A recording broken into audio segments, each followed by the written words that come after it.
독립출판 오디오북 립술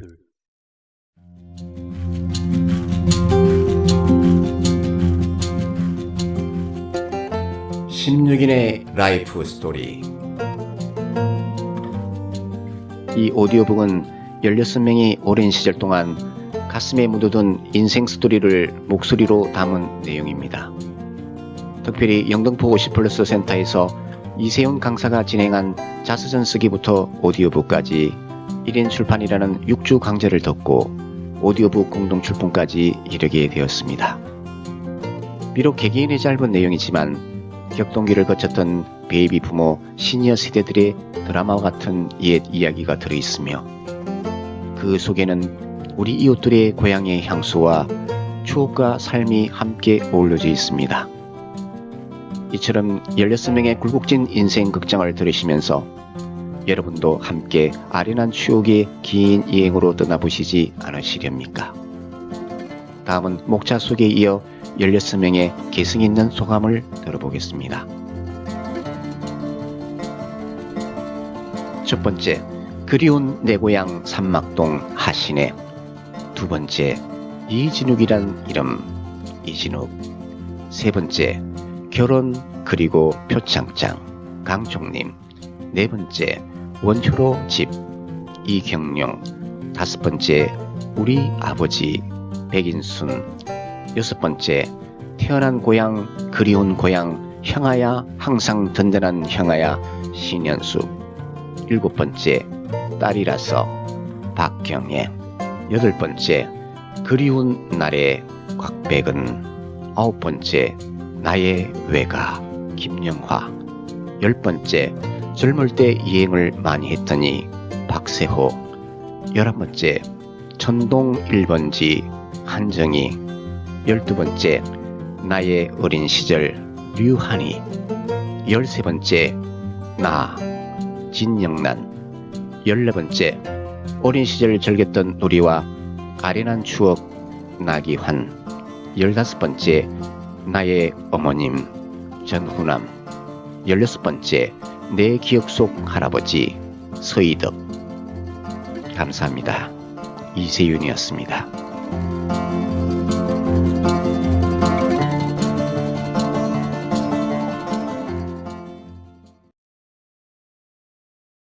그리운 나의 고향 삼막동 하신애. 2019년 새해 첫날 새로운 마음을 가지고 경기도 평천에 있는 백운호수로 향했다. 지금은 아름답게 둘레길을 만들어 놓았지만 예전에는 농사짓기 위해 물을 저장해 놓은 청계 저수지로 불리던 곳이다. 그 당시 이곳은 밤이 되면 불빛이라곤 전혀 찾아볼 수도 없었던 적막한 곳으로 칠흑 같은 저수지 위로 달빛이 어스름 빛을 떼면 호수 속으로 반영된 달빛과 어울려 마치 동양화 같은 풍경이었다. 풋풋한 선남 선녀들이 사랑을 속삭이던 길을 걸으며 이미 감미로운 추억 속에 흠뻑 젖어있던 나는 집으로 돌아오는 길에 삼성산 줄기 아래 있는 작은 마을 삼막동으로 운전대를 돌렸다. 경기도 안양시 삼막동 122번지. 난 아직도 50년 전에 우리 집 주소를 기억하고 있다. 이곳은 내가 태어나 초등학교 때까지 자란 곳이며 꿈을 키웠던 소중한 곳이다. 어릴 때부터 들꽃을 좋아한 나는 아침 일찍 뒷동산에 올라 이슬에 젖어 있는 할미꽃, 페랭이꽃, 제비꽃 등 앙증맞은 들꽃들을 보면서 그 청초한 모습에 시간 가는 줄 몰랐다. 봄이 되면 진달래꽃 하나름 꺾어 대청마루 예쁜 항아리에 꽂아놓고 즐거움을 느껴보기도 했다. 내 애칭이 들꽃 향기인 것은 아마도 어린 시절의 그 추억 때문이리라. 50여 년이 지난 지금 그곳에는 주인도 바뀌고 우리 가족이 살던 집도 개축되어 있었지만 100년이 넘은 감나무 한 그루만이 옛 주인을 반갑게 맞아주는 듯 하였다. 친구 같았던 그때 그 감나무를 보고 있으니 그날의 영상들이 선명하게 떠오른다. 바람이 많이 부는 날이면 돌담 사이에 떨어진 홍시를 주었던 기억도, 감나무 가지에 앉아 예쁘게 물들어가는 감잎을 바라보며 꿈을 키우던 생각도 난다. 추억을 떠올리다 보니 기억 속에 묻혀 있었던 영상들이 파노라마처럼 떠오른다. 내 고향 삼막동은 삼성산 계곡에서 내려오는 맑은 물이 흐르는 곳이다. 얼마나 물이 맑은지 아침이면 칫솔과 치약을 가지고 계곡으로 달려간다. 여름이면 시원한 물로, 겨울이면 따끈한 물로 알맞게 데워진 신기한 물이 흐르는 그곳은 나의 어린 시절이 담긴 곳이기에 더욱 그립다. 어머님 내음이 물씬 나는 장독대와 그 앞에 예쁘게 심어놓은 봉숭아, 그 분홍 꽃잎을 따다 열 손가락 물들이던 추억도 생각난다. 50의 나이에 저를 낳으신 아버님께서 별이 쏟아지는 초가을 저녁이면 앞마당에 멍석을 깔고 무릎 베개를 해주시면서 옛날 얘기며 재미있는 속담을 실감나게 들려주시던 그때가 지금도 눈앞에 아련히 그려진다. 축구공이 귀했던 그 시절 오빠들은 뒷마당에 정성껏 만들어 놓은 터줏가리를 축구공 삼아 이리저리 차면서 놀다가 어머님께 꾸중을 듣던 모습도 생각난다. 깜깜한 밤이 되면 반딧불 따라 이리저리 쫓아다니던 그 시절이 지금도 눈앞에 아른거린다. 누구나 그렇듯 특히 어린 시절의 그리움은 세월이 흘러도 잊지 못하는가 봅니다. 나의 고향 삼막동은 이렇게 나의 감성을 깨우기에 충분했던 곳이며 어머님의 내음이 묻어있는 곳이며 아버님의 수고와 땀이 배어져 있는 곳이며 형제 자매들의 우애가 서려있는 곳이며 소꿉친구들의 추억이 묻혀있는 잊을 수 없는 곳이기에 지금도 내 마음속에 살아서 이렇게 꿈틀거리고 있나 봅니다.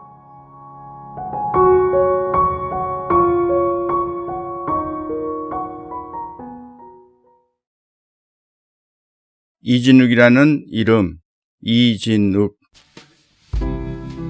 이진욱이라는 배우가 있다. 얼마 전 이 친구가 고현정과 같이 영화 발표회를 했다. 호랑이가 뭐 어쩌고 저쩌고 하는 영화란다. 한동안은 이 친구가 최지우와 사귄다고 해서 한참 매스컴에 나오더니 얼마 뒤에는 헤어졌다고 해서 뉴스거리가 되기도 했었다. 네이버나 조인스 인물정보에서 이진욱을 치면 의뢰이 배우 이진욱이가 나오고 나는 다른 직업군과 함께 한참 뒤에 나오는 것을 볼 수 있다. 그래서 이진욱이라는 이름의 대표는 배우 이진욱이가 차지하고 있다. 그래도 그가 있어 내 이름에 성과를 올려주고 있어 기분 나쁘지는 않다. 호랑이는 죽어 가죽을 남기고 사람은 죽어 그 이름을 남긴다는 말이 있다. 정말 사람은 죽어도 그 이름은 남아 기억에도 남고 기록에도 남고 유명한 사람인 경우에는 역사에도 남아 다른 사람들의 귀감이 되기도 한다. 내 인생을 살아오면서 내 기억에 남아있는 이름들을 생각해 보았다. 선생님 이름도 생각나고 부모님도 생각해보고 지나간 여인의 이름도 생각해보고 잊혀진 친구들 이름도 생각해보았다. 이름 뒤에는 그 사람의 모습과 기억들이 함께 떠오르게 되는데 나이가 들어갈수록 그 기억의 순간들이나 의미들이 희미해져 가는 것을 느낀다. 언젠가 옛 애인을 만난 적이 있었는데 수술을 받고 난 뒤로는 많은 기억들을 잊었다고 해 실망스러우면서도 내 앞에 앉아있는 이 여자는 과거의 그녀가 아니라는 사실을 깨닫게 해 주었던 적이 있었다. 그리고 그때 깨달은 것은 과거의 연인은 과거에 존재하도록 해야 된다는 걸 알게 되었다. 언젠가 영화에서 보여주었던 젊은 시절의 연인과의 재회는 현실에서는 그렇지 않았다. 그 영화 제목이 시네마 천국이었지 아마. 나 역시 금년에 칠순을 맞아서 내 이름의 작은 수필집을 만들어 내 가족들에게만 나누어 줄까 하고 생각을 해보고 있다. 내 아들들도 며느리도 손자 손녀들도 읽으면서 나라는 존재를 글로서 사진으로서 기억되게 그런 작은 수필집을 남겨볼까 생각해보고 있다. 그래서 카스토리도 쓰고 페이스북에도 올리면서 수년간 작업을 해오고 있다. 그 중에서 수십 편만 골라서 올리면 될 것 같은 생각이 든다. 내 친구 중에 한 친구가 그렇게 했다고 해서 그게 참 좋겠다는 생각이 들었다.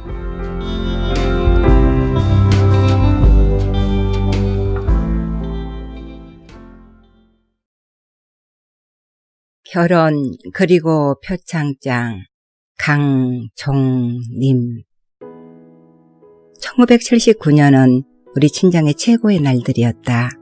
4월에 노처녀로 불리던 28살의 못난이가 30살 노총각과 결혼을 하니 8월에는 농장의 주인인 남동생이 결혼을 하고 12월에는 멋진 애인이 기다리던 여동생이 결혼을 해서 지혜로우신 아버지는 하객들을 고루고루 분배하면서 초대하셔서 부담이 없게 만드셨다. 그 다음에 모두 아들을 낳아 친정의 경사는 하늘을 찔렀다. 결혼해 오니 시어머님은 58세요. 시아버님은 60이셨는데 우린 삼척으로 가서 신혼생활을 하고 아들, 딸을 낳고 나니 서울에 와서 함께 사시기를 원하셨다. 마음대로 서울에 갈 힘이 없어 윗분에게 편지를 썼다. 시어른들을 모시고 살고 싶으니 서울에 발령을 내주세요. 그 뒤 강릉으로 발령이 났는데 서울에 갈 거냐고 연락이 왔다. 이런 좋은 기회가 어디 있나 싶어 시부모님과 막내 신우와 내 인생은 연합이 되었다. 집이 작아서 더 큰 집으로 가기 위해 수도권으로 향했고 용자를 다 갚을 즈음에 다시 서울로 왔으니 남편은 멀리 직장에 다니느라고 참 고생이 많았다. 함께 살다 보니 좋은 일만 있는 게 아니었다. 용자 갚는데 통장이 비어가니 한 끼니라도 더 밥상을 채우려고 나는 생선도 멀리 했고 과일도 멀리 했는데 그때마다 너는 생선도 안 좋아하더라? 과일도 안 좋아하더라? 하시며 걱정하셨다. 바닷가 출신이 왜 생선을 멀리 했는지는 아직도 모르실 것이다. 늘 부드럽던 어머니 말씀이 가시가 돋친 듯 찔림이 오고 머리 아픔이 시작되어 신경과에 다니는 일이 많았다. 그러던 어느 수요일에 교회에서 예배를 드리는데 내 옆에 어머님이 앉아 계셨다. 웬일이세요? 내가 못 올 때 왔냐? 그날 밤 어머님과 나는 팔짱을 끼고 도란도란 이야기를 하면서 집으로 돌아오는데 마음이 천국으로 변했다. 맞아, 내가 생각을 잘못했어. 다 내 탓이었어. 아팠던 마음이 분홍빛으로 변하며 어머님이 더 사랑스럽게 보였다. 이렇게 40년을 오손도손 행복하게 살면서 작년에 시아버님은 99세로 소천하셨고 오늘 또 98세의 시어머님은 경로당에 가셨다. 크게 잘한 것도 없는데 구청에서 표창장을 주던데 아무래도 더 잘 섬기라는 뜻인 듯 해서 마음이 가볍지만은 않지만 그래도 알아주심에 감사를 했다. 나도 나에게 더 큰 감사장을 주고 싶다.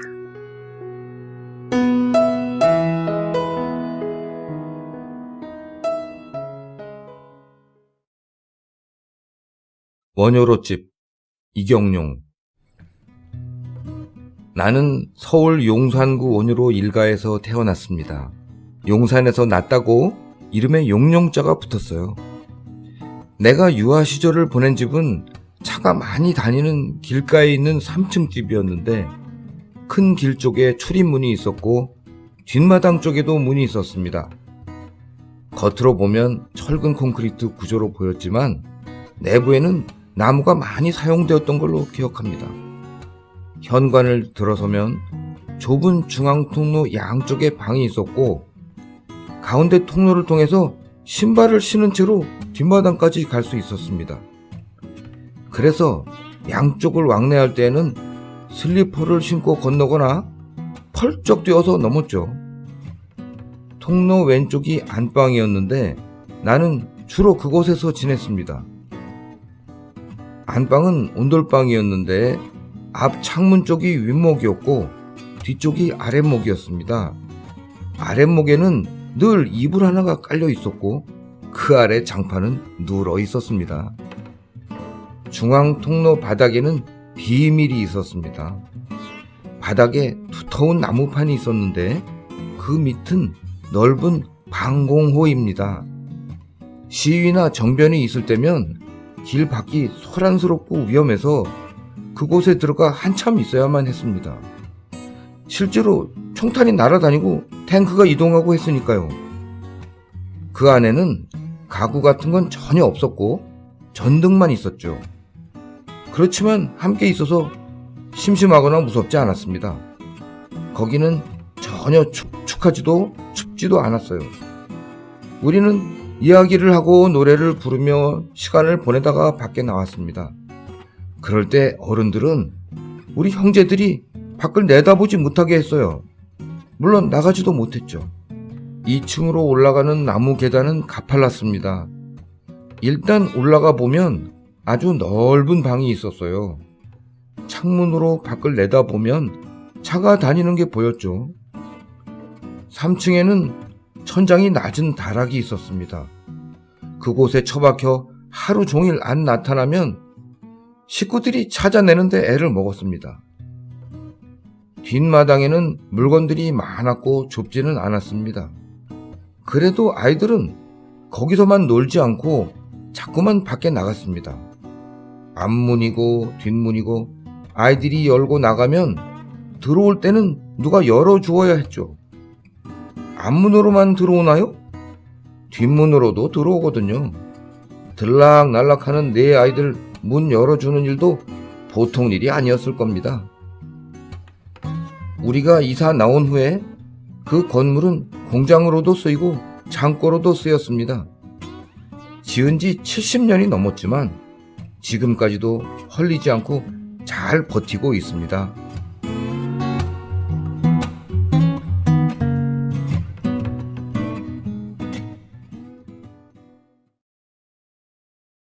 우리 아버지 백인순. 30이 간 넘은 할아버지가 돌아가시자 7살이 된 아버지와 5살 박이 작은 아버지를 남겨두고 할머니는 이웃마을로 개가를 하셨고 서모 큰어머니 손에서 자란 어린 형제는 새까만 보리밥 한 덩이와 짜디짠 무조각으로 허기를 채우며 나무를 해오지만 꾸지람만 들었단다. 조실부모하신 우리 부모님은 아버지 20살 되던 해에 부모를 일찍 여의고 큰언니네 집에 얹혀 살던 한마을에 살던 18살 된 엄마와 혼인을 해서 슬하에 6남매를 두었고 부모님 나이 40이 넘어 태어난 나는 4명의 오빠와 언니와는 차이가 많다. 앞마당에는 병풍을 치고 큰 상을 나르고 동네 사람들로 북적이는 우리 집은 언니가 시집가는 날이다. 볼에 빨간 연지곤지 찍고 족두리 쓰고 곱게 단장하고 앉아있는 우리 언니는 세상에서 제일 예뻤다. 눈이 많이 온 다음 날 아침 마당에 쌓인 눈을 치우는 일은 셋째 오빠와 막내 오빠 몫이었고 겨우내 고무줄놀이, 구슬치기, 자치기 하던 동네 친구들 놀이터를 오빠들은 만들어주었다. 방학도 아닌데 어느 날 갑자기 대학생 오빠들이 왔다. 걱정하는 부모님과 식구 모두 라디오 소리에 귀를 기울이지만 어린 나는 무슨 말인지 알 수는 없었다. 그 후 라디오 소리는 하루 종일 들렸고 아버지는 언제나 몸조심하라는 말씀만 하셨다. 1960년 4.19 학생의거는 대학생 오빠들을 한동안 집에 있게 만들었다. 엄마는 봄이 되면 뒷곁에 여름내 먹을 푸성기를 심으셨다. 담장 아래에는 파랗게 부추가 자랐고 딸기는 하얀 꽃이 지고 공깃돌만큼 자라면서 빨갛게 익어갔다. 장독대 옆에서는 상추, 쑥갓, 오이, 가지, 고추가 자랐고 토마토는 주렁주렁 열려도 쓰러지지 않게 아버지는 막대기를 세웠다.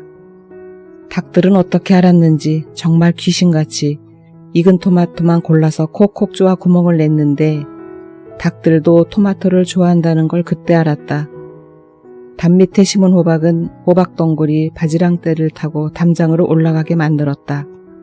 담장 위에 있는 노란 꽃이 지천이지만 장마가 시작되면 호박 열매는 떨어지는 것이 많아서 해가 나는 날 붓에 숯꽃가루를 묻혀서 암꽃을 위에 발라주라고 일러주셨다. 하루 이틀 지나면 꽃은 시들어도 담장 위에 누워있는 호박들은 하루가 다르게 크는 걸 보면 신기했다. 먹을 것이 없어 굶기를 밥 먹듯이 했던 보릿고개 시절에 농사를 지어 자식들을 대학 공부를 시킨 우리 아버지는 훌륭하신 개척자요 교육자였으며 선구자였고 내 가슴 속에 영원한 등불이 되어 함께 하신다.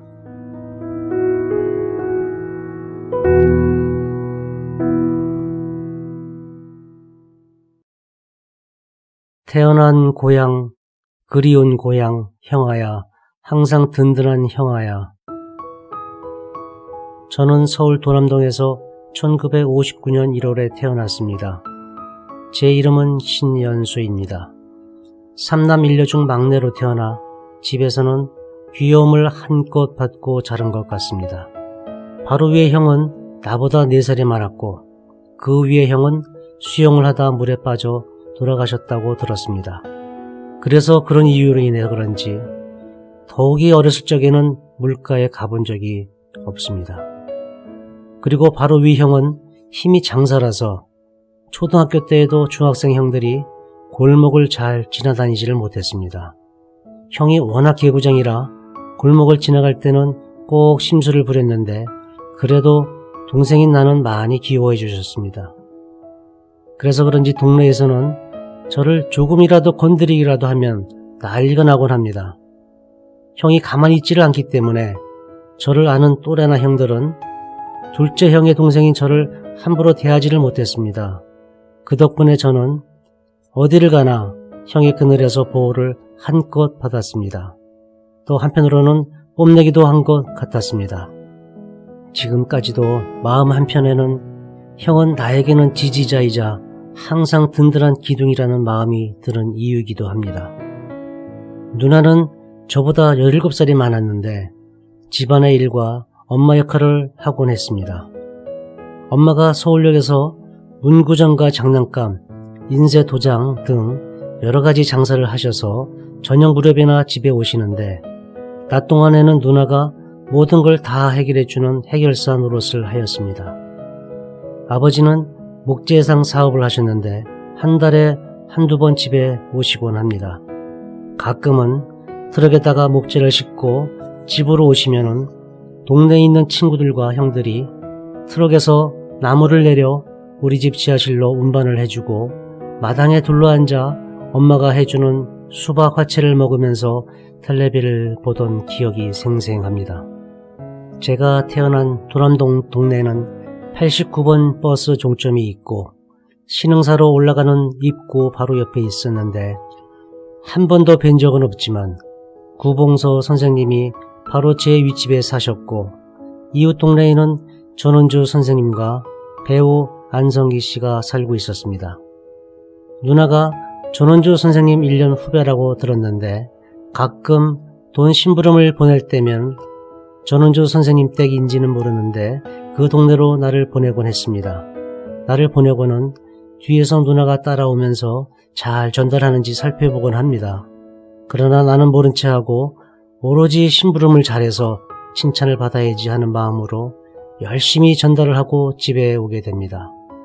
엄마는 우리 아들 심부름 잘 갔다 왔다고 칭찬을 해주시는데 저는 칭찬을 받은 게 너무도 신이 나서 다음에는 더 잘해야겠다고 마음을 먹곤 했습니다. 지금도 내가 태어나서 자란 도남동 동네가 그리워 가보게 됩니다. 어릴 적 함께 뛰놀던 친구들 어떻게 변했을까? 동네의 모습은 너무도 많이 바뀌어져 있습니다. 그동안 많은 아파트도 들어서고 뛰놀던 계단, 언덕, 나무 그루터, 모든 게 너무나도 많이 변화된 모습이지만 그래도 다시 또 오게 됩니다. 달리 고향이 서울이라 갈 데가 없지만 특히 부모님이 다 돌아가시고 안 계시니까 더더욱 태어난 곳 도남동이 고향이 된 것 같아 올해도 태어난 도남동을 가게 됩니다.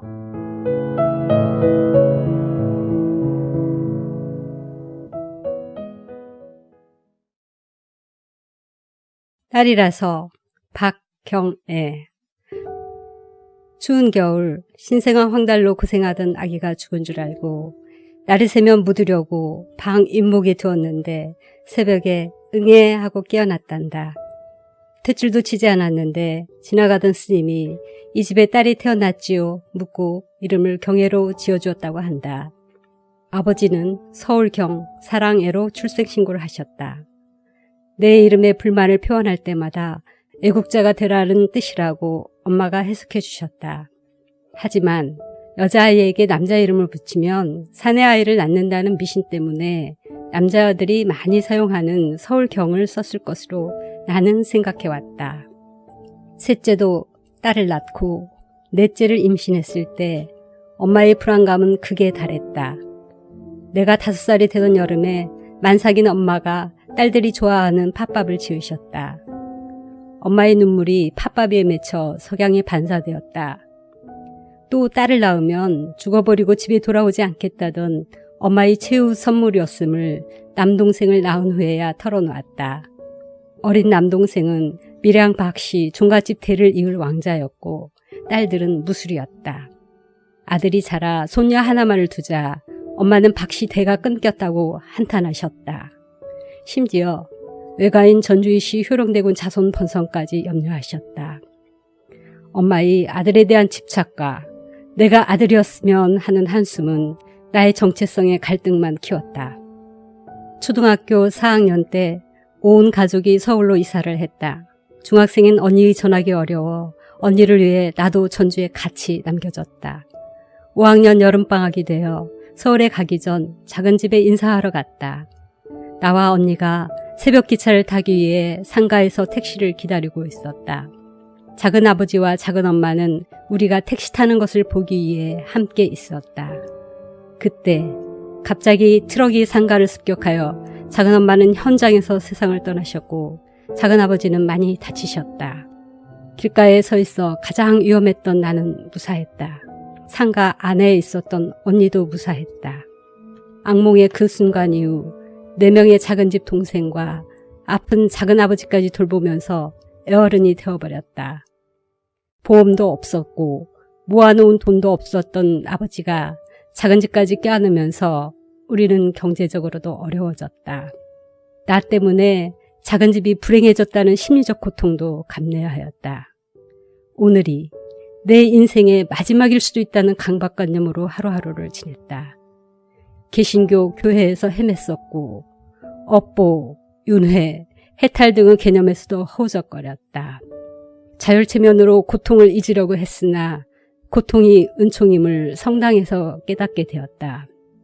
결국 가난과 편견을 딛고 미국에서 박사학위를 받고 대학 교수를 거쳐 공직자가 되었다. 애국자가 되라는 엄마의 가르침대로 국가와 민족만을 위해 부끄럼 없이 살았다. 지금은 국제기구의 컨설턴트가 되어 엄마가 천주교 신자가 되더니 종갓집 재래 양식을 확 바꿨듯이 저소득 국가의 인권이 확 바뀌기를 꿈꾸는 중이다.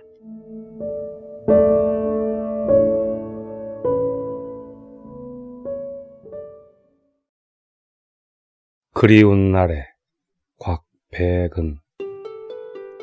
나는 사형제 중 막내로 태어났다. 나의 어린 시절은 가정 형편이 넉넉하지 못한 시골 생활이었다. 어머니는 기독교 집안에서 전형적인 유교 집안으로 시집을 오셨다. 어머니는 없는 살림에 맏며느리로 온갖 고생을 하시면서 한평생을 바치셨다. 어머니 종교는 기독교지만 내색하지 않으셨다.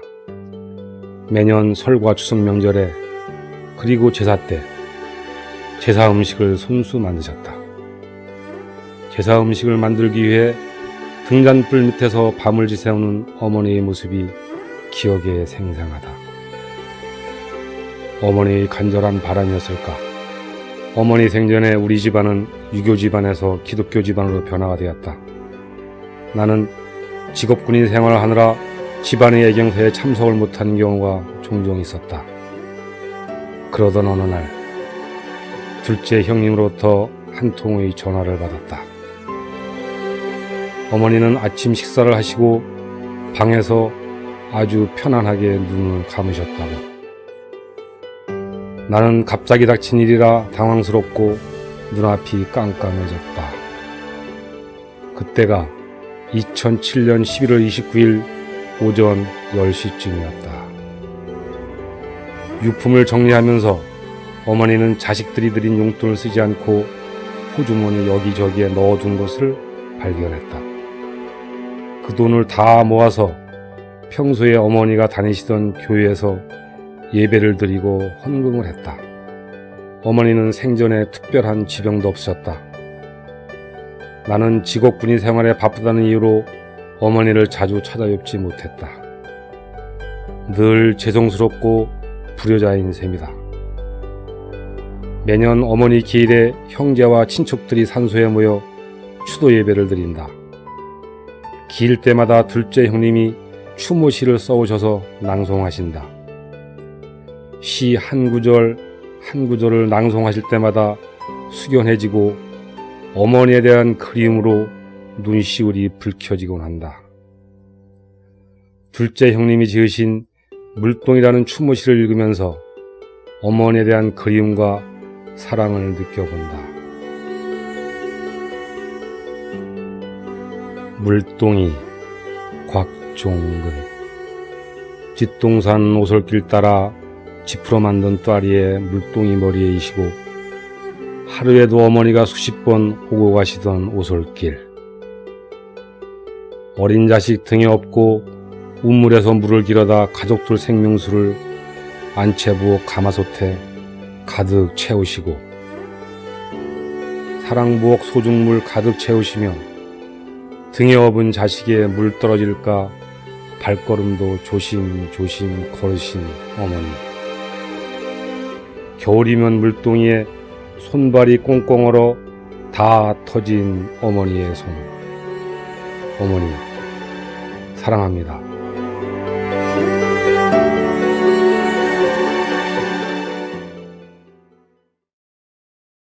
나의 외가 김영화.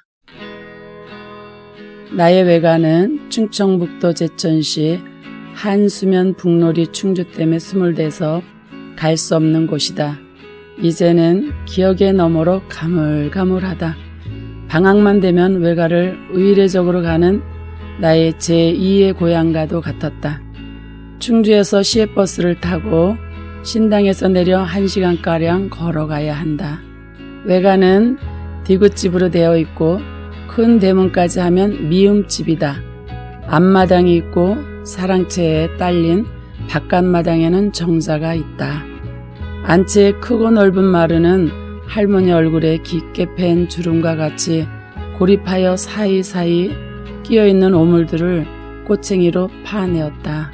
앞마당에는 감나무들이 있어서 감을 주워다가 침실을 만들어 먹고 꽃감을 만들어 먹었다. 강에는 먹을 것들이 널려 있다. 지하 깊이 사가 저장고에는 여름과일 유아이가 나오기 전까지 겨울에 먹는 인도가 속에 꿀을 머금고 비싼 몸이라고 자랑한다. 겨울밤에 아낙네들이 들러앉아 산수유씨를 발리느라고 수다 떨며 동네 소문들은 여기서 다 만들어진다. 외가는 종갓집으로 항상 사람들이 왁자지껄하는 소리로 늘 분주하고 시끄럽다. 가수원과 농사는 대농이라 행랑채 사람들과 일꾼들이 식모가 있는 부엌을 들락날락 논으로 밭으로 밥 날아가는 소리가 요란하다. 집대에는 동산이 있는데 그곳은 외할아버지께서 독립군들이 오면 숨겨주고 근자금을 주곤 하셨다고 한다. 외할아버지는 독립유공자시다. 앞쪽에는 한강의 상류인 강이라기에는 작고 냇물치고는 큰 물이 있다. 비가 많이 오면 냇물이 불어나서 징검다리로 갈 수 없어 산길을 돌아서 한참을 걸어가야 한다. 이 냇물에는 동네 어린이들이 다이빙하는 장소가 있다.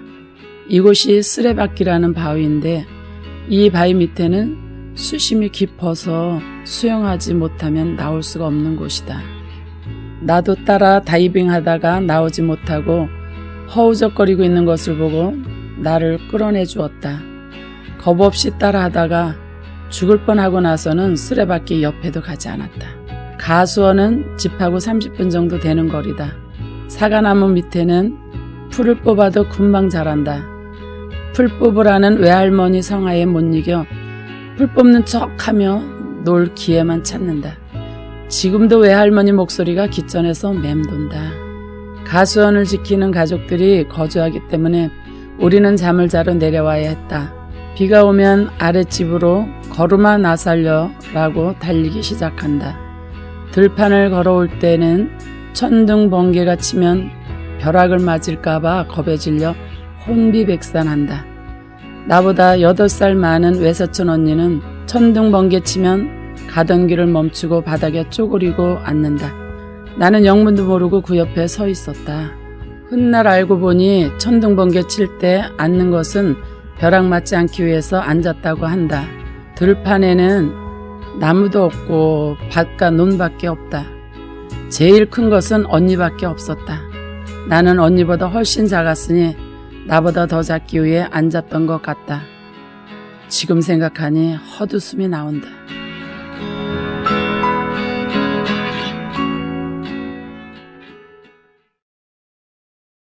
젊을 때 여행을 많이 했더니. 박세호. 1970년대 중반부터 해외 출장을 나갔다.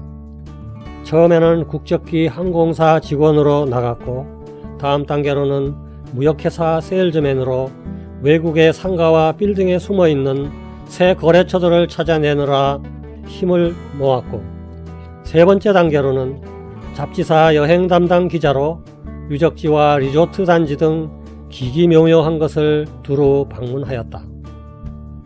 내가 위에 세 번째 마지막 단계로서 해외 취재 여행을 분주하게 다니기 시작한 때는 황금 같은 여행 자유화의 물결이 한국에서 막 터지기 전에 전환기였다. 격동적인 변화의 전야제였고 축포가 쏟아져 내리는 밤하늘의 별세계처럼 신나는 축제의 현장이었다. 다 합쳐서 세계 33개국을 돌아다녔다. 돈을 많이 벌 수 있는 인생의 황금기를 길에다 그냥 다 쏟아부었던 것이다. 초등학교 방학책 속에 나오는 개미와 배짱이의 우화가 생각난다. 개미가 땀 흘리며 무거운 식량을 날라올 때 배짱이는 여름 한철 기타 치며 인생의 즐거움을 노래하고 파티를 벌였다. 행복감에 부풀어 지내던 배짱이는 낙엽이 우수수 떨어지고 북풍 한설 몰아치자 벌벌 떨며 배가 고파 여기저기 대문을 노크한다. 따뜻한 아랫목에서 맛있는 음식을 먹으며 웃음꽃을 피우는 개미네 식구들과는 너무 다른 모습이다. 기자와 작가들은 나름대로 문화 융성과 국가 발전에 기여하였다고 생각한다. 다만 세상 변화에 둔감한 나는 작가로서의 명성도 못 얻고 재산 증식에도 별 성과를 내지 못한 채 석양의 고운 노을을 그저 조용히 감상하는 나이가 되었다. 다른 한편으로 나는 여행을 하는 도중 다른 사람들이 경험하지 못했던 미지의 영역을 걸어 들어가는 듯한 체험을 많이 하였다. 시와 드라마의 주인공인 양, 명작 소설의 등장인물인 양 황홀한 때가 많았지만 그것을 실감나게 표현하기는 어렵다. 나의 길이에서의 잃어버린 30년을 보상해 주려는 듯 국가와 지자체에서는 다양한 대책을 지금 마련하고 있다. 서울시청에서는 여행작가의 자격으로 찾아가는 평생교육 강사라는 타이틀을 내게 선서하고 거금의 강사료를 책정해 주었다. 그 도움으로 인해 나는 평생교육 강사로서의 새로운 커리어를 창출하고 나름대로 보람있는 노후 생활을 만끽하고 있다. 해양수산부 산하 한국어촌어항협회에서는 신인으로 바다여행 작가를 7명 선발했는데 나도 거기에 포함되어서 여행기를 게재하였다. 각 구청과 전국 각지의 시청에서는 블로그 기자, SNS 기자, 명예기자, 주민기자 등을 선발할 때 정책적으로 시니어들을 일정수 포함시켜 대표성을 만족시키고 있다. 국가적으로도 연금을 올려주고 의료보험 서비스와 대중교통 편의도 제공한다. 그러나 본격적인 노후 대책은 아무래도 각자 스스로 부지런히 만들어야 하겠다. 나는 그 일환으로 올해 초부터 나의 여행의 기록들을 찾아 추억을 재구성하여 전자책이나 오디오북으로 판매하였으면 하는 야무진 꿈을 가다듬고 있다.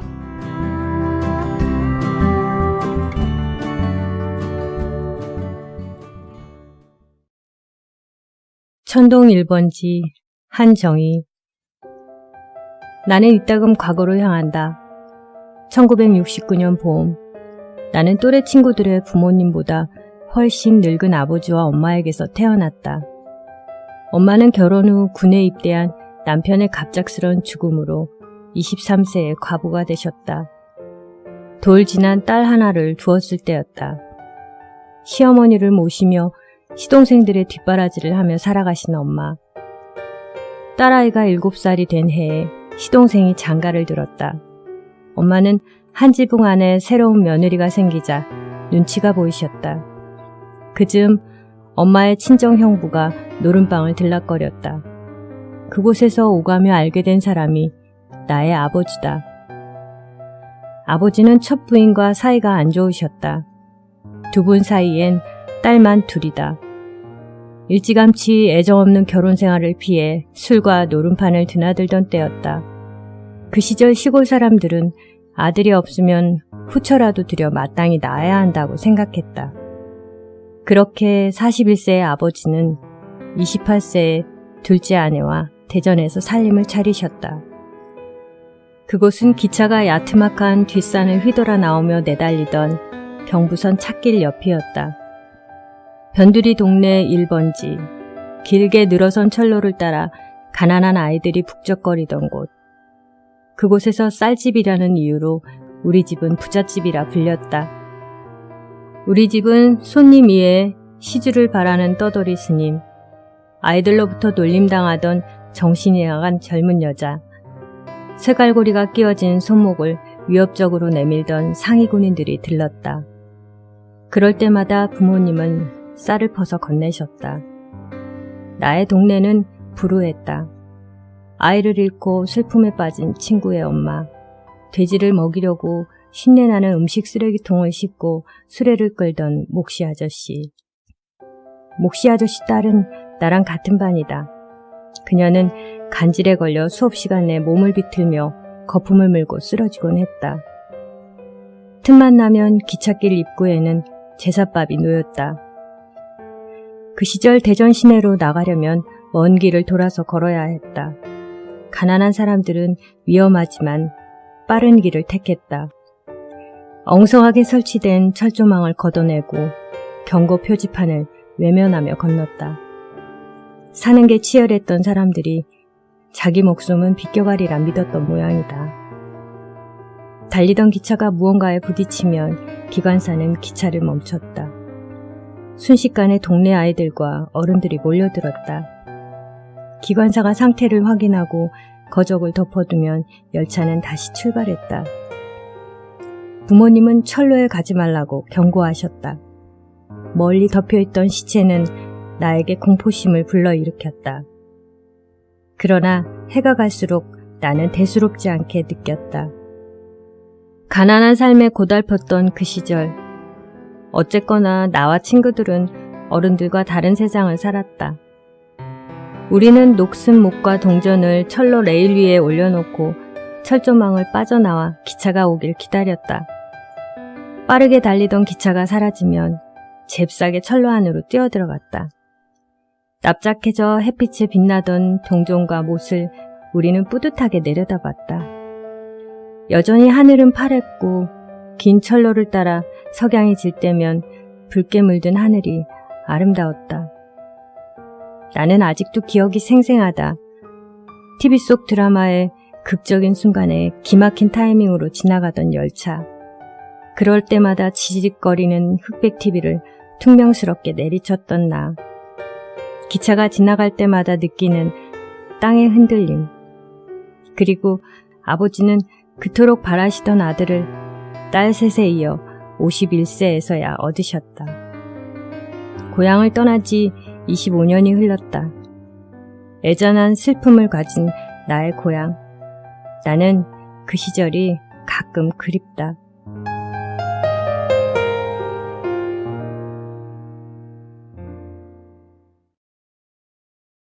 나의 어린 시절 류한희. 기해년 황금 대지해인 1959년. 나는 어려운 환경 속에서 대나무의 고장인 전남 담양에서 태어났다. 일제 강점기 말에 어머님은 정신대에 끌려가지 않기 위해 필사의 노력을 다했다. 그러던 중 홀로 사시던 아버지에게 처녀의 몸으로 시집을 가는 처지가 되었다. 어머님은 8남매를 낳으셨지만 분신과 같은 4명의 자식을 잃은 비련의 여주인공이 되었다. 그나마 설상가상으로 내가 3살 때 아버지마저 먼저 세상을 떠나셨다. 어머님은 아버지 대신 4남매의 생계를 책임져야 했다. 나는 10살까지 가난이라는 굴레를 벗어날 수가 없었으며 이런 기억은 오랫동안 내 머릿속에서 지워지지 않았다. 집안에 기둥과 같은 명석하신 형님이 계셨는데 가정 형평상 학업을 포기하고 먼저 상경길에 올랐다. 당시 서울 애갓집에서는 한지 장사를 하고 계셨고 형님은 애갓집 보침 장사 일을 거들었고 이후 우리 가족도 어머니와 함께 모두 정든 고향을 뒤로하고 서울로 올라왔다. 상경 후 어머님은 자식들을 먹여 살리기 위해 굳은 일도 마다하지 않으셨다. 아직도 내 기억 저만치에는 뚝섬에서 시금치를 파는 어머님의 모습이 눈에 선하다. 두 누님들 역시 초등학문도 채 마치지 못하고 서울 금호동에 있는 신발 공장에 다니는 등 우리 가족은 너나 할 것 없이 생계전선에 뛰어들었다. 다만 아무것도 모르는 막내였던 나는 이런 가족들 덕분에 하얀 쌀밥을 먹고 편하게 생활을 했었던 것 같다. 내가 태어난 고향은 샘터를 중심으로 윗마을이 박씨, 아랫마을이 우리 문화 류씨의 집성촌인데 나는 그곳에서 초등학교 2학년까지 다녔다. 지금도 소나무가 많은 동산에서 어린 친구들과 놀았던 기억이 생생하다. 현재도 생각가 엠모습 그대로 남아있고 형수님이 살고 계시는 고향의 대나무가 간혹 그리울 때가 있다. 그래도 고향의 어린 시절에 서울에 돈 벌러 가신 어머님과 형님의 도움으로 좋은 고무신을 신고 학교에 다녔다. 그런데 그런 고무신을 가지고 엿을 바꿔 먹고 나중에 누님에게 혼쭐이 나기도 했다. 1969년에는 두 누님과 함께 어머님을 따라 완행열차를 타고 서울역에 도착하는 날, 그 휘황찬란한 서울의 모습에 나는 눈이 휘둥그레졌다. 기차 내부 스피커에서 흘러나오던 이미자의 그리움은 가슴마다의 노래에 너무 매료되어 어릴 때부터 뽕짝이라 불리우는 트로트에 심취되기도 했다. 지금도 노래방에 가면 꼭 이 노래를 부르면서 29년 전 돌아가신 어머님의 모습을 생각하며 눈시울을 적시곤 한다. 시골 촌놈으로서 서울에 와 초등학교를 3학년부터 다녔는데 서울 생활에 적응하기가 너무 힘들었다. 정신없이 학교에 다닌 기억밖에 나지 않고 추억도 남보다 많은 게 없어 아쉬울 때가 있다. 처음 서울에 살던 동네가 금호동 집이었다. 마침 주인집 딸이 같은 학년에 같은 초등학교에 다녔는데 우리 형님이 그 여자애를 무척 귀여워했다. 심지어는 내게 한 번도 사주지 않았던 학용품까지도 잘 사주곤 했다. 나는 이런 형님의 모습을 보면서 당신은 섭섭함을 가지고 있었지만 지금은 그런 형님이 이해가 간다. 하루는 무서운 형님의 눈을 피해 아침에 장사 나가신 어머님의 뒤를 쫓아가면서 돈을 달라고 떼를 썼다. 당시 기억으로 아마 10원이 아닌가 싶다. 나는 이렇게 어렵게 어머니로부터 받아낸 노를 가지고 학교 수업을 파자마자 꽈배기를 사러 달려갔다. 그리고 단숨에 먹고 배를 채웠다. 지금도 빵집 앞으로 지나갈 때마다 그때 내 코를 진동했던 향기로운 꽈배기가 생각나면서 가슴 깊이 아픔으로 전해온다. 또 하나의 아픈 추억이 있다. 초등학교 다닐 때 일이었다. 선생님이 생활 환경을 조사하는 시간은 어디라도 도망가고 싶을 정도로 창피스럽고 힘든 시간이었다. 아버지는 일찍 돌아가시고 무학이신 어머님의 학력을 국졸이라고 거짓말을 해야 하는 것, 할아버지와 할머니 얼굴을 모르고 있었던 나의 정체성 등 그뿐만 아니라 집에 텔레비전 등 문화시설이 없었던 게 너무 부끄럽고 선생님이 가정 방문이라도 온다고 하면 이 핑계 저 핑계 되면서 선생님을 한 번도 우리 집에 모신 적이 없었다. 학교 생활은 이런 나의 열등의식으로 친구들과 쉽게 친해지지 못하고 언제나 혼자였다. 이렇게 나의 어린 시절은 앞이 보이지 않는 어둠과 고통의 연속이었다.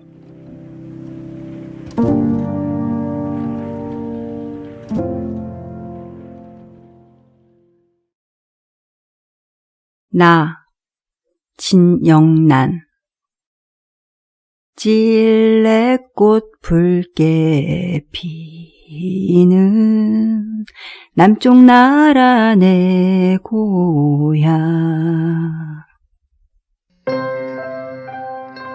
내 입가에서 흘러나오는 이 노랫가락은 찔레꽃이다. 어려서부터 지금까지 무수히 들어온 내 아버지의 노래다. 질려버린 듯한 이 노랫가락이 어느덧 50의 나에게 내 노래가 되려 한다. 7년 전쯤 아버지의 칠순잔치가 있었다. 우리 삼남매는 스스로 찔레꽃을 부르는데 삼촌들과 고모들이 따라 불렀고 다시 아버지의 친누들이 이 노래를 불렀다. 잔치는 끝까지 아버지의 찔레꽃이었다. 한 사람의 70인생이 그의 애창곡을 부르며 각자의 마음을 전하는 것. 내가 사랑하는 아버지의 인생은 아름다웠다는 생각이 들었다. 나는 태어났다. 나의 어머님은 첨탑의 공주처럼 귀하고 곱게 자란 부잣집 따님이셨다. 아버지도 마찬가지셨다. 집 밖을 나서면 저기 도련님 지나가시는구먼 하고 수군대는 젊은 처자들의 총총한 눈빛을 받으며 희희낙낙하셨다. 그러나 그렇게 파릇한 청춘이 지나가고 두 분이 만나셨을 때는 판이하게 다른 점에 서 계셨다. 어머니는 여전히 공주님이었지만 아버지는 기울어진 가세를 일으켜야 하는 결기 어린 사명감을 가진 가난을 손에 쥔 구남매 장남이었다. 그럼에도 두 분은 헤어지지 않으셨다. 두 분을 이어주는 강렬한 그것이 무엇인지는 모르겠으나 그 지독한 산과 우여곡절 속에서도 우리 세 남매를 키우고 짝을 맺어주시고 여전히 마주보고 사신다. 내 어린 시절의 궤적을 중학교 때 초본으로 우연히 보게 되었는데 무려 23번이나 넘는 이사전적을 가지고 있었다. 유쾌하지 않은 내 어린 시절의 모습을 대번에 알 수 있었다. 타인과의 깊고 아련한 추억은 없다. 잘린 공간 속에 단편적이고 짤막한 기억만이 있다. 허나 나는 그리 우울하지 않다. 또 나는 어둡지 않다. 그것은 나의 독서에 열을 올리셨던 작은 아버지 덕분이다. 아, 나의 셋째 작은 아버지. 우리 집에는 늘 삼촌들과 고모들이 살고 있었다. 그 좁아터진 서울 방 한 구석과 작은 방에는 늘 상경한 삼촌들과 고모들이 북적거렸다. 구남매의 장남은 그런 것이었다. 제일 큰 삼촌이 우리 집에 있다가 직장을 잡고 일가를 이루면 기다렸다는 듯이 다음 삼촌, 또 다음 삼촌이, 그리고 일찍 시집을 가버린 큰 고모와 둘째 고모를 제외하면 공부 좀 한다는 셋째 고모와 막내 고모가 우리 5 식구들만이 온전한 공간을 누릴 수 있었을 때는 내가 고등학교에 입학하고 나서부터였고 부모님 인생의 절반이 사그러질 때였다. 허나 우리 3남매는 그런대로 재미있었다. 물론 엄마의 표정은 항상 밝지는 않았지만 우리 눈에 도를 넘는 부부싸움은 없었다. 그중 이상하게 셋째 작은아버지는 내게 독서를 강요했고 꼭 독후감을 쓰게 하셨다. 아마도 형 집에 얹혀 살면서 장조카의 학업을 조금이라도 돕는 것이 자신의 최선이라고 생각했던 것 같다. 결핍을 잊게 해주는 독서, 북적거리는 사람 곁, 가물을 좋아하고 낙천적인 아버지의 혈기, 나를 형성하는 환경적 유전적 결합이었다는 생각을 이제야 하게 된다.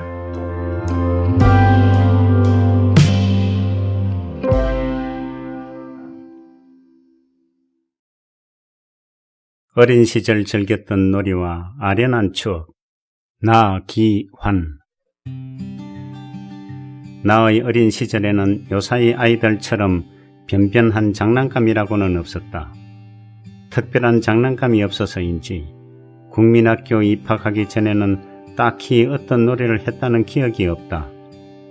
중학교도 그때는 입학시험을 쳐서 가야 하기 때문에 6학년 때는 공부하느라 정신이 없었고 초등학교 저학년 때 주로 놀이를 많이 했던 기억이 난다. 방학이 되면 큰 집이 있고 작은 집, 그리고 친척들이 많이 사는 고향으로 가서 주로 지냈다. 고향은 현재 김천시로 합병된 금능군 간문면 문무리 골짜기였다. 겨울 방학 되면 335 텐마루 옆에 있는 방에 군부를 지펴놓고 이불을 덮어 쓰고서는 꽁잡기 콩을 만들기 일쑤였다. 콩의 일부분을 파고 일명 사이나를 넣고서 촛농으로 떼어 뒷산에 꿩이 날아다닐 만한 곳에 뿌려놓는 것이다. 그리고 참새를 잡은 기억도 있다. 커다란 채반에 기다란 줄을 연결시키고 채반은 지팡이로 받쳐 세워놓는다. 연결시킨 줄은 마당을 관통하여 창호지 방문에 구멍을 내고서 방 안까지 들어오게 한다.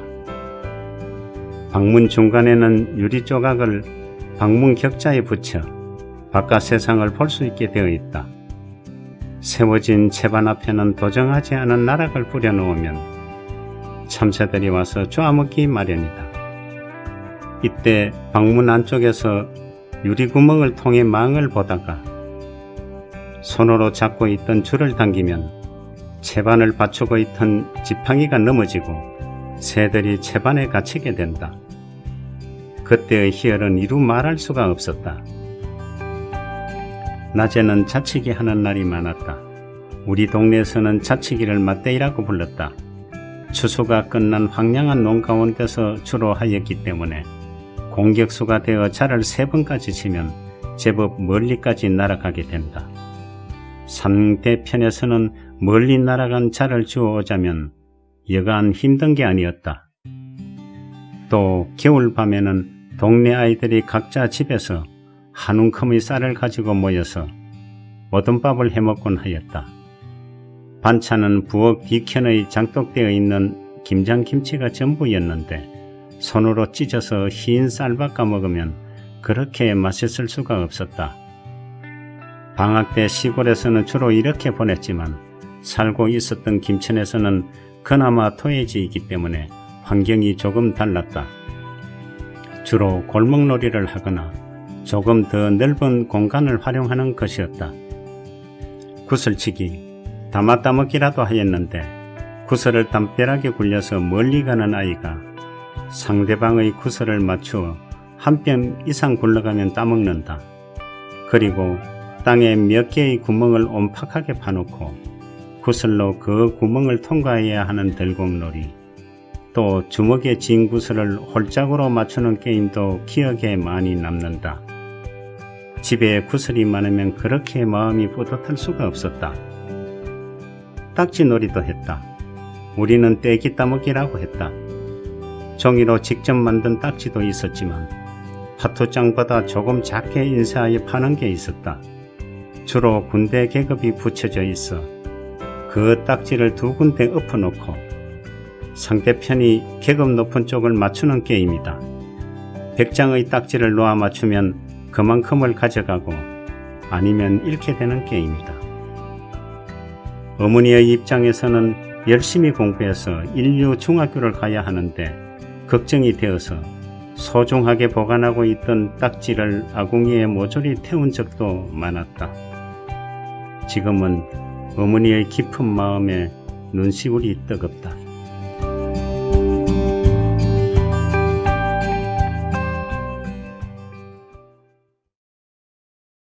나의 어머님 전흥남. 가슴이 메이도록 보고 싶어요. 누구나 다 어머님을 그리워하겠지만 효도를 하지 못한 사람은 그 마음이 더 처절하다. 돌아가실 때 운명하는 것도 지켜보지 못했다. 1994년 2월 6일 당시 나는 어린 딸을 신경 쓰느라 병원에서 가족들 모두 모이라 했을 때 빨리 가지 못했고 가족이 다 모이지 않았다는 이유로 의사는 산소 호흡기를 제거하지 않고 그대로 돌아가시게 하였다. 무식이 용감이라고 누군가가 말했던가? 병원 주치의가 돌아가시는 환자를 방치하다가 가족들이 모이니 그때서야 손으로 지압하는 가슴 압박을 실시하였다. 그냥 심폐소생술을 하는 것이 아니라 보이기 위한 강한 압박인 듯 힘센 남자가 여성의 가슴을 아프게 내리눌렀습니다. 너무 아파 보여서 누군가가 그만하라고 말을 했고 나도 그만이요 나도 모르게 외마디 쳤다. 그 말이 끝나기가 무섭게 모니터의 심장 박동이 서서히 밑으로 곤두박질 쳤다. 가족과 눈도 마주치지 못하고 무거운 산소 호흡기를 쓴 채로 우리는 그렇게 작별을 했다. 그만이라고 말하면 바로 숨을 거두고 만다는 것을 전혀 알지도 못했다. 공원에서 미끄러져 다리가 부러져 응급실로 옮긴 후 입원실에서 피일차일 수술 날짜를 기다리다 늦게 수술실로 가는 바람에 다리에서 이물질이 폐를 덮어 호흡곤란이 온 폐색전증이라는 이름으로 수술 도중에 중도 하차로 돌아가신 것이다. 인생은 세옹지마라고 하듯 우리의 인생은 한 치 앞도 내다볼 수 없다. 오래 살고 싶다고 노래하여도 이곳저곳 가리고 챙겨도 뜻하지 않은 일이 일어날 수 있고 희비가 갈리는 것이 인생이다. 어머니가 가신 후 못 살 것 같은 나의 마음도 지금은 아무 일 없는 듯이 매일매일의 생활에 잘 묻혀간다.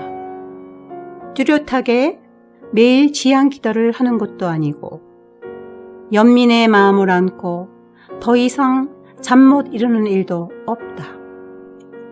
나는 어머님께 받은 지극한 사랑을 나의 자식들에게 아낌없이 주고 또 그 자식들은 그 사랑을 당연하게 그들의 자녀에게 돌려준다.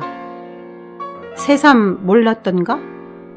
사랑은 내리사랑이라고 누군가 한 말. 나는 오늘도 그립다.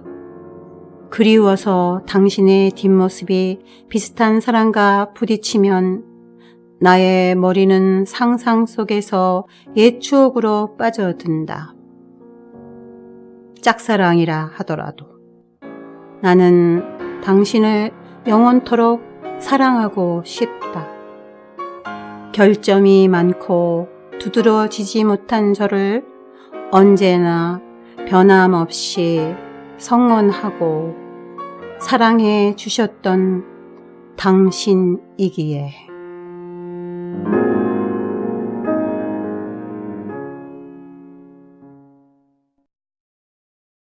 내 기억 속 할아버지 서이덕. 고등학교 2학년이던 1980년 추석 이틀 전, 아마도 휴일이었던 듯하다.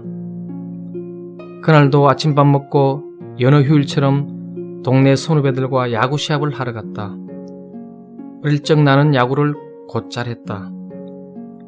동네 선후배 간 혹은 다른 동네하고 시합할 때면 투수나 3루수 등 주요 포지션을 담당했고, 내가 속한 팀의 승률이 7, 8할은 된 것 같다.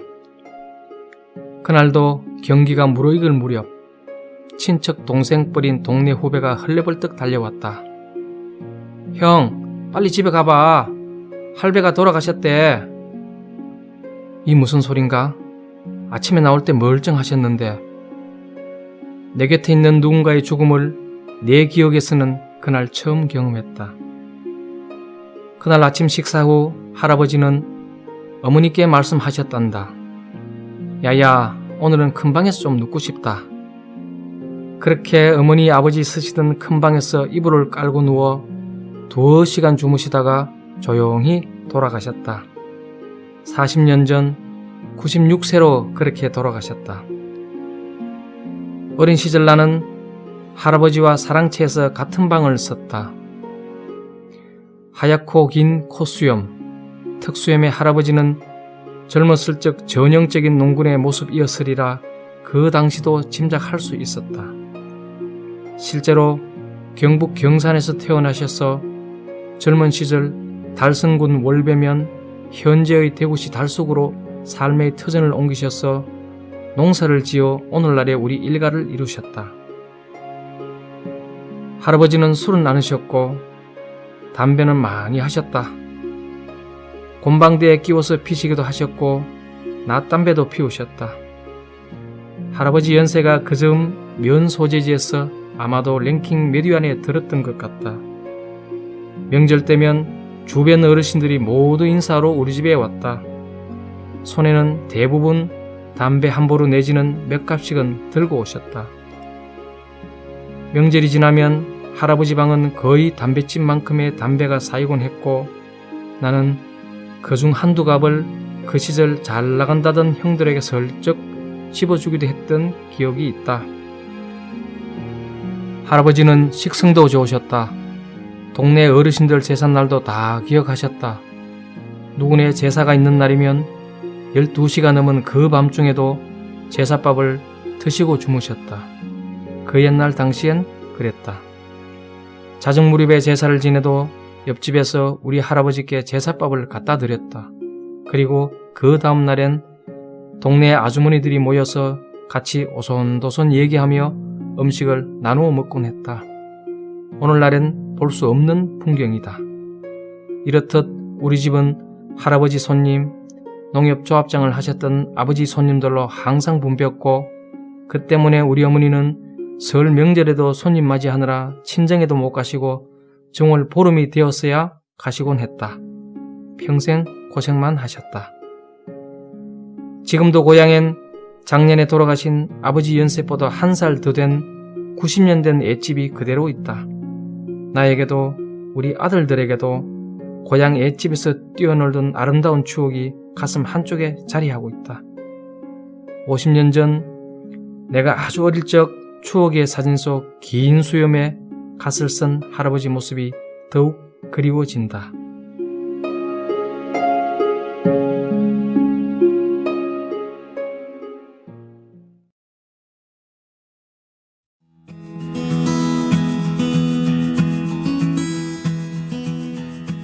자서전을 쓰면서도 너무나 기뻤습니다. 왜냐하면 어린 시절의 그 추억이 계속해서 떠오르기 때문에 어린 시절로 돌아간 느낌이 들었고요.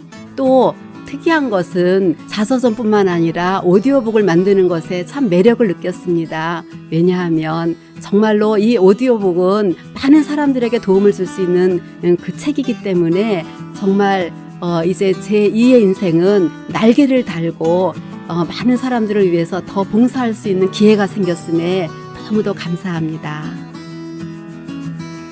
네, 이 책을 쓰려고 생각을 했다가 제가 이 자서전 수업을 들으면서 오디오북이 있다는 것을 알게 됐습니다. 그래서 오디오북을 내야 되겠다 이렇게 생각을 해서 처음 시도해 보는데 아주 여러 가지로 기대가 많습니다.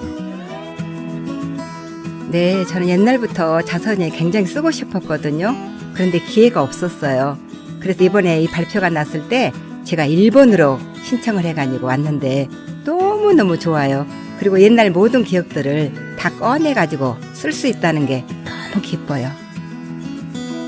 기억나는 게 있을까 했는데 옛날 생각을 되살리게 하는 질문지에 따라서 추억을 회상을 하다 보니까 그동안 잊었던 기억이 새록새록 되살아났습니다.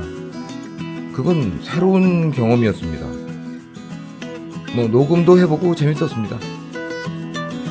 자서전 쓰기 하면은 굉장히 거창해서 저 같은 사람들은 못하는 건 줄 알았어요. 근데 언젠간 한번 해봐야 되겠다. 그런 마음은 있었는데 선생님께서 해주시는 대로 배우고 따라하고 하다 보니까 여기까지 왔습니다. 그리고 이제 제가 제목을 우리 아버지라고 해서 썼는데 또 공부하는 동안 지난 2월 26일이 아버지 45기 제사 날이었어요.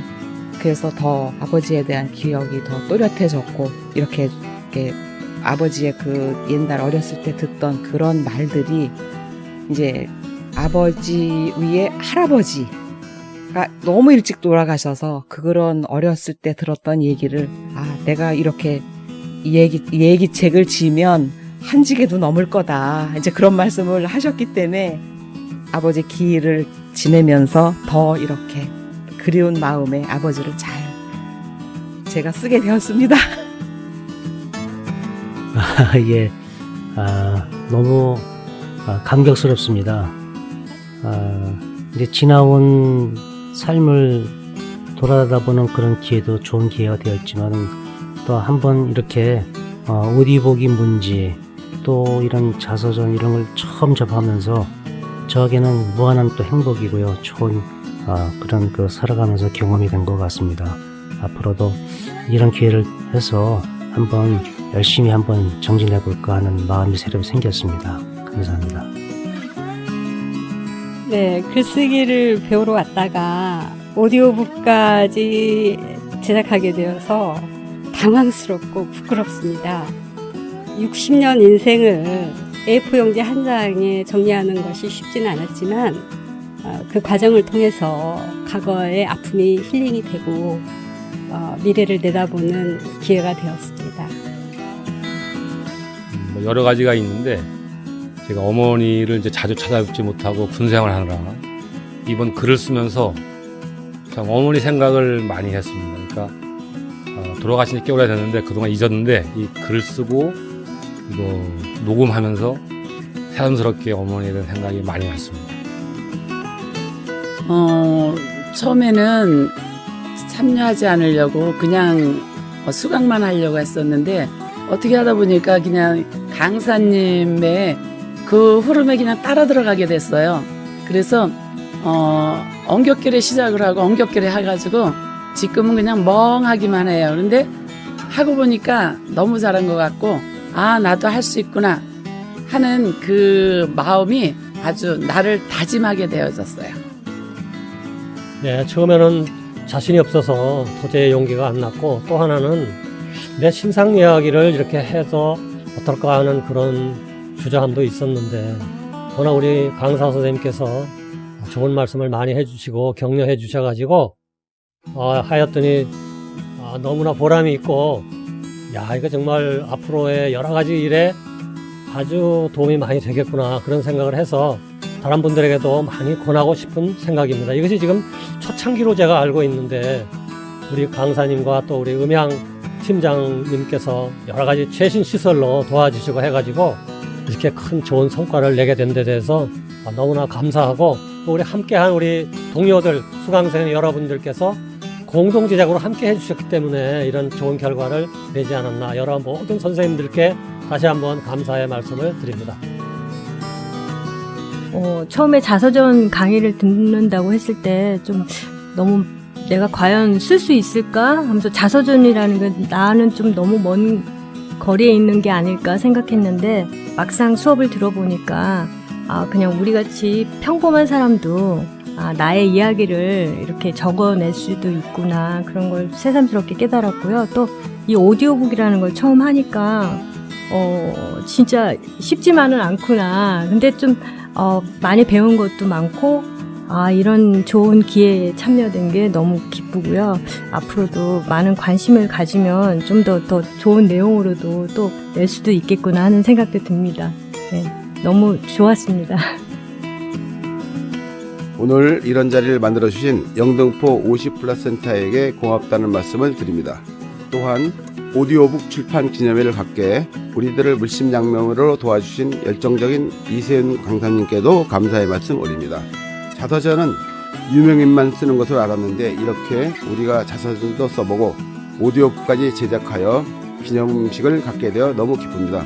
이번 계기로 앞으로도 더욱 좋은 오디오북을 만들 수 있도록 노력을 다하겠습니다. 재밌으면서도 어렵고요. 선생님께서 되게 쉽다고 그러셨는데 쉽지는 않은 것 같은데 괜찮았고 너무 좋았습니다. 미디어에 별로 관심이 없었는데 관심도 많이 갖게 될 것 같습니다. 감사합니다. 예, 그동안 자서전이라고 하면은 글로 써서 책으로 발간하는 걸로 알고 있었는데, 이번에 이 강의를 들음으로 해갖고 자서전도 오디오북으로 제작할 수 있구나 하는 것을 많이 깨달았습니다. 너무나 뜻깊은 과정이었고요. 또 의미 있는 그런 자서전 시간이었습니다. 앞으로 기회가 되면은 저 인생의 전반에 대해 갖고 오디오북으로 내어볼까 합니다. 이번 오디오 녹음을 통해서 처음 본인이 가진 경험이지만 매우 새롭고, 본인의 의견을 조금 더 정리하면서 피력할 수 있고 생각도 정리할 수 있다는 점에서 좋다고 생각합니다. 예, 강좌 첫 시간에 제가 소개할 때 제가 말씀을 드렸다시피 제가 이 글쓰기 이런 걸 참 제일 싫어했습니다. 제일 싫어했는데 그 강좌를 들으면서 나도 모르게 이런 흥미를 갖게 되었고, 또 이런 과정을 거치면서 오디오북 제작에 참여하면서 앞으로의 제 제2의 인생에 어떤 전기가 발현되지 않을까 하는 그런 생각도 해봅니다. 어쨌든 아주 또 재밌고 뜻깊은 그런 강좌였던 것 같습니다.